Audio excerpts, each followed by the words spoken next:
Hello बच्चों, welcome to our channel social science era. बच्चों, पाठ 4 में अभी तक हमने जाना कि मध्य पाषाण काल, पुरापाषाण काल और नवपाषाण काल के बीच का एक संक्रमण काल था। मध्य पाषाण काल के लोग छोटे पॉलिश किए हुए पत्थरों के औजारों का उपयोग करते थे जो तेज और नुकीले होते थे, जिन्हें माइक्रोलिथ कहा जाता था। भारत में मध्य पाषाण काल के स्थलों के उल्लेखनीय उदाहरण भीमबेटका, आदमगढ़ और पंचमढ़ी, बागौर और तिलवारा और लंगनाज हैं। बच्चों, आज हम समझेंगे नवपाषाण काल को। नवपाषाण काल लगभग 8000 ईसा पूर्व के आसपास शुरू हुआ और लगभग 4000 ईसा पूर्व तक चला। नवपाषाण काल के लोगों ने अधिक पॉलिश किए हुए औजार बनाना सीख लिया था। इस काल के प्रमुख विकासों में से एक कृषि को अपनाना था। वे बड़ी बस्तियों की ओर बढ़ गए और कुत्तों, भेड़ों और मवेशियों जैसे पालतू जानवरों के महत्व को महसूस किया। वे उनका उपयोग परिवहन के साधन के रूप में और दूध तथा मांस प्राप्त करने के लिए करते थे।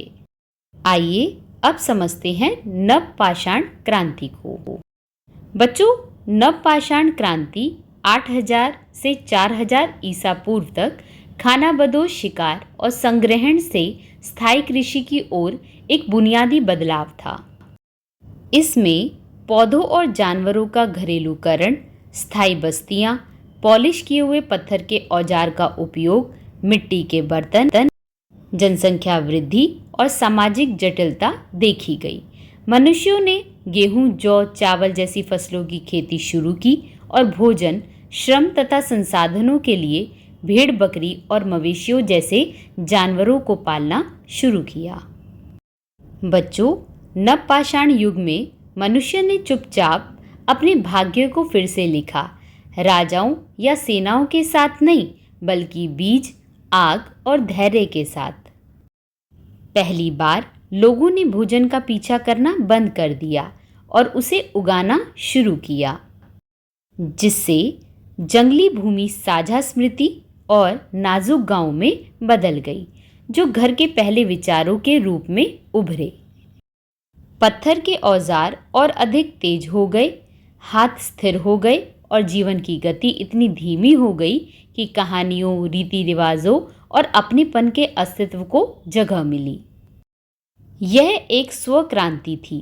खेती, मिट्टी के बर्तन और समुदाय, फिर भी इसने मानवता के पूरे भविष्य को किसी भी युद्ध की तुलना में अधिक गहराई से नया आकार दिया।